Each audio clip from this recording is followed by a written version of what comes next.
Hello YouTube, how you doing? Where you at? How you feeling? It is Saturday, about to be 4 o'clock. I'm like, let me do this video right quick before the sun go down. Yeah, we in winter, so you know the sun be going down like 4:30. And I didn't get that new camera yet, but I will for the new year. This is gonna be my last video for the year, unless if I have like a burning topic I want to talk about. But this topic, I wasn't even going to do a video today, but I was like, let me speak on it. So those of y'all who have an Instagram is a hater, and I'm gonna tell y'all why. So anytime I comment, it's never crazy, and it's usually when I say something, people think it's ignorant, but I back up my statements with facts. I don't just make up stuff. That's never been my character, never will be. That's not me. Like I don't make up stuff. So, I don't know why. So Instagram told me from December 5th up until the 12th, I cannot comment. So people say a bunch of stuff to me, I cannot reply. I see videos and pictures, I cannot comment. Even if it's something like Lauren London, her birthday was the other day. I can't even say happy birthday, Lauren London. I cannot say anything until the 12th. They didn't tell me why. I asked them why. They won't tell me why. But obviously somebody reported me or they didn't like what I said. So I'm guessing it's one of the two things, because I don't really say anything crazy. So somebody posted that they child looked like the Black Michael Jackson. So about 6,500 people agree with me when I made the statement. I said, teach your son that his black skin is beautiful and that his nose is beautiful as well, unlike Joe Jackson. Now, most people would think that's something positive. Like, yeah, make sure you teach a black child that they're beautiful, right? If you've watched the Jackson 5 movie, you know that this man, Joe Jackson, was anything but a good father. He was horrible. He was verbally abusive. He was emotionally abusive. And Michael said that when he was alive. He was a horrible father. Yeah, he worked them to death. But as far as emotional and verbally, he was horrible. He really was not a good dad at all. He used to tell Michael, you too dark to be my son, your nose is too wide. Like, you don't say that to your child. And it caused him to have low self-esteem. He did not like being black. Why do I say Michael didn't like being black? All his friends were white. Liz Taylor was his best friend, right? Stephanie Mills was his girlfriend. Did y'all know that? No. She just came out the woodwork about a year ago on a podcast, like a radio station. And they was asking her, like, what? Y'all was together? She said when they were teenagers, she spent the night at his house for weeks at a time, and he never touched her. He never kissed her. He never anything. So most of y'all might think, oh, well, he was gay. Michael was not gay. Maybe he liked white boys. Maybe we never will know the real truth. But Michael liked him some white girls. His first love, his first wife was Presley, and she confirmed that, yes, they did have sex. Remember the Time, the song is about her. And he was very much in love with Presley. That was not an act. Like, they were very much in love. She said after she divorced him, they were still messing around. So that shows that there was feelings, definitely on both parties, both sides. His second wife was also a white woman, right?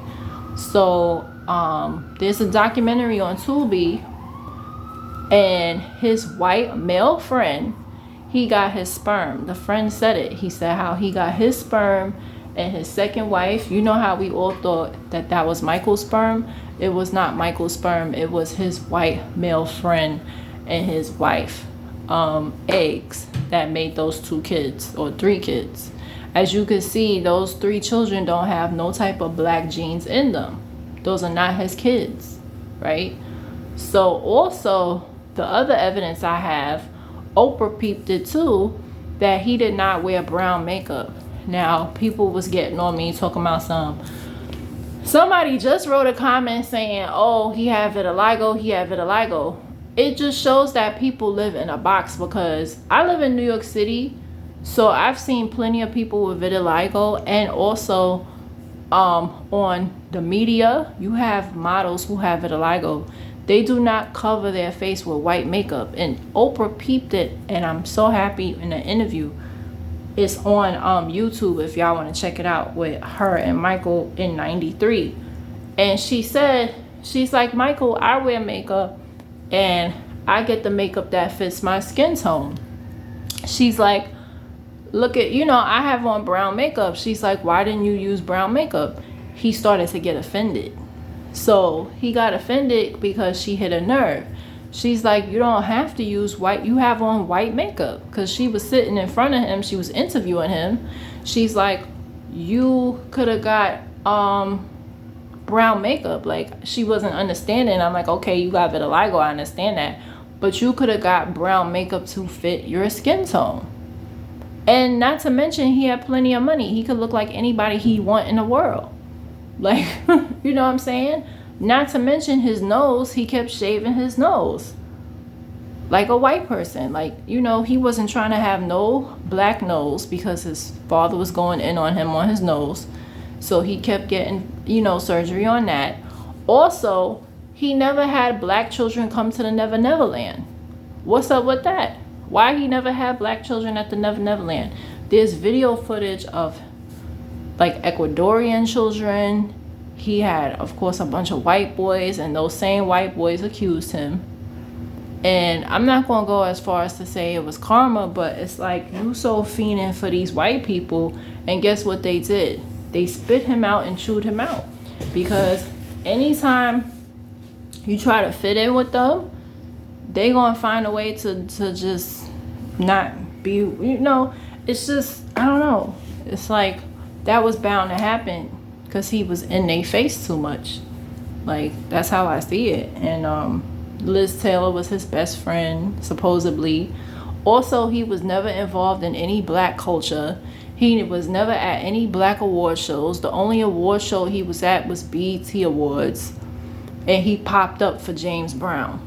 That was him wanting attention. That had nothing to do with wanting to be a part of black culture at that moment. That's just a person who wanted attention. Also, that's from 2003 or 4, I believe. And it was James Brown who got the Lifetime Achievement Award. So that's all my evidence to show that this man did not want to be black at all. Okay? Janet was in plenty of black movies. Janet was at all the award shows, and Janet collaborated with black artists. Again, why didn't Michael collaborate with any black artists? Right? He collaborated with Biggie Smalls after Biggie died to try to get an urban audience, and failed, because by that time, I loved the album Invincible, but it flopped because it sounded like, a lot of people felt like it sounded like he was trying to be black. It's too late now. Why you wasn't having rappers on your album before? Why you gotta wait till Biggie dies to have him on your album? Why you ain't have him on your album before? Right? It's almost like it was desperation. Like it was like then he had Floetry on the album. It's like, why you ain't have these people on your album? Why you ain't have black artists on your album before? Why you wait till 2001 to finally try to have black artists on your album? I just never understood that. That says a lot. That says a lot about him and how he felt about the black culture. It really does. It really, really does. Care what y'all say. So yes. Also, what other comment I made on Instagram? I made a comment saying that somebody said Jamie Foxx skin was bad, and they responded and said, oh, well, he was in the hospital and wasn't getting vitamin D. I said, so what do you say about white people whose skin look bad? And it's not racist, because that's like saying black women are bald.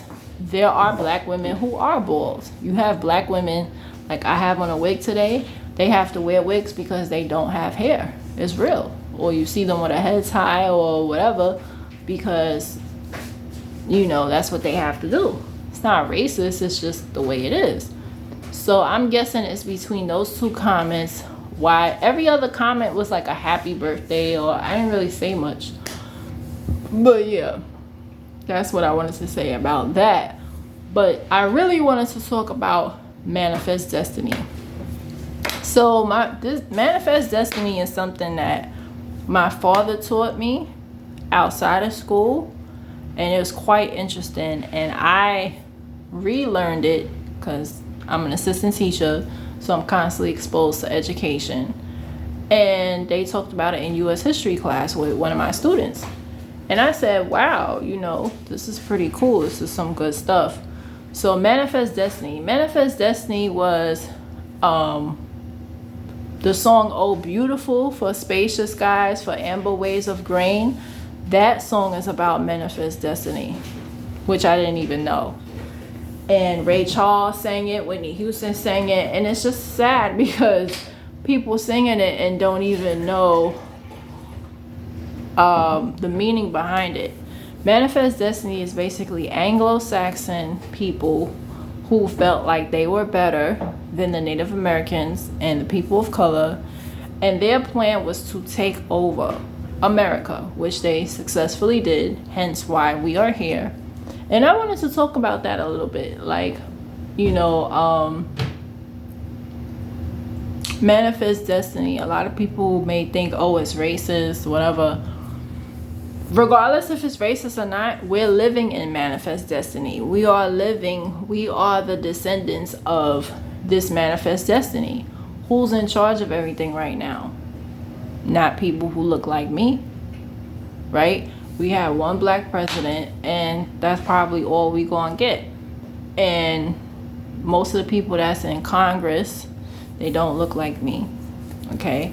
Most of the people that are politicians do not look like me. Granted, we have Eric Adams, whatever. That was like, the first black mayor we've had since the 80s, right? He's the worst mayor that we've had. The worst. Eric Adams is I don't know. Like, he needs to be impeached. He needs to be done with. He's horrible. I don't care what color he is. He's horrible.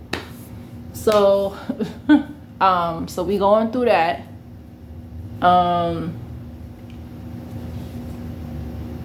Yeah. So, the definition of manifest destiny. Let me get that real quick. Yes. So the definition of manifest destiny is the belief that it was the U.S. fate to settle across the ocean, to take over, right? And these people, guess what religion they were? They were Christians, folks. They were Christian people. They were not Muslims. They were not any other religion other than Christians. That's why black people, when they say that they're atheists, I totally get it, because we would not be Christian if it wasn't for slavery, folks. And those are the facts. I'm not making this up. You want to study U.S. history, in global, you study the Crusades. Who was the Crusades? Christians. They killed people.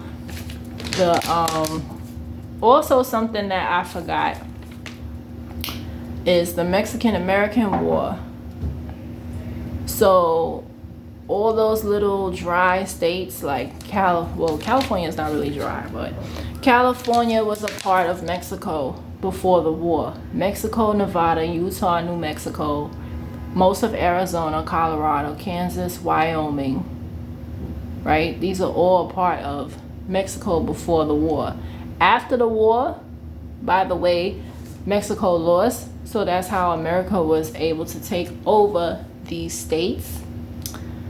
And you had something called yes, I wrote this down like I was a student, because it was just mind-blowing. And it's like, wow, this is stuff that we forget.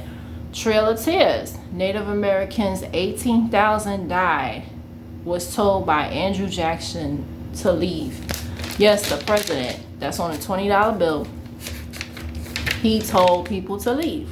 He told people that was already in the country that they had to leave. So let that marinate. So yes, manifest destiny is basically, they believe that it was God's plan, right? That they will take over and become successful. Now, are they wrong? No. Who's running the show? They are, till this day. So many years, what is this, 400, 300 years later, they're still in charge, whether we like it or not. A lot of people try to debate with me, and it's like, who signs your paycheck? If you don't work for most black businesses, and this is just the truth, they have 20 employees or less. So black businesses make up the majority of small businesses, right? Big businesses like Apple, Microsoft, now we talking, or IBM, Prudential, those are the big corporations. Those are all owned by white people.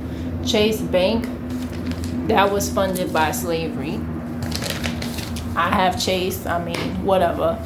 But banks, like modern things that we have now, was started and funded by slavery. And they had a plan. They knew that they wanted their children's to be successful. And it worked, right?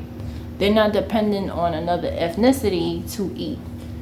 Even I was watching a documentary that I told y'all about.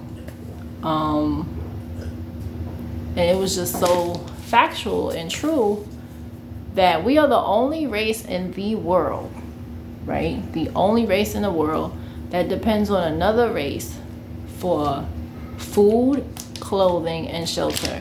Even if you own your own home, how did you get the bank loan for that? You have to go to a loan person from a bank that's not owned by black people, right? So even the basic necessities that we don't really think about, it's owned by white people. You go to the corner store, black people, and I was just thinking about that. That is so sad. And black people don't care. That's the even more sad part. You tell a black person, you know, it's kind of messed up that we don't own anything, that we go to the Barclays. I don't know, those of y'all from New York City. Black people, we go to the Barclays the most. They have all our concerts there, right? Who's profiting from that? White people. They may not be in the audience, but they profiting from that, right? Now, Disney on Ice, that's multicultural. The circus is multicultural, but again, who's banking and profiting from it? Not us. We don't even have our own circus. We have Universal Soul Circus, but I don't even think that's black owned. That's a damn shame. We don't even own our own circus. Like, you know, we don't, you go to the corner store and you want a bacon, egg, and cheese, who owns it? Not us. Not us. And that's a shame. You know, we don't even own a liquor store. Can we get you know, like, we renting out the space for it, you know. But yeah, manifest destiny is real. Y'all can say what y'all want to say, that, oh, whatever, but they were correct. So what do we say? What do we say to our fellow atheist people? What do we say to them? Or let that marinate. And those are my thoughts.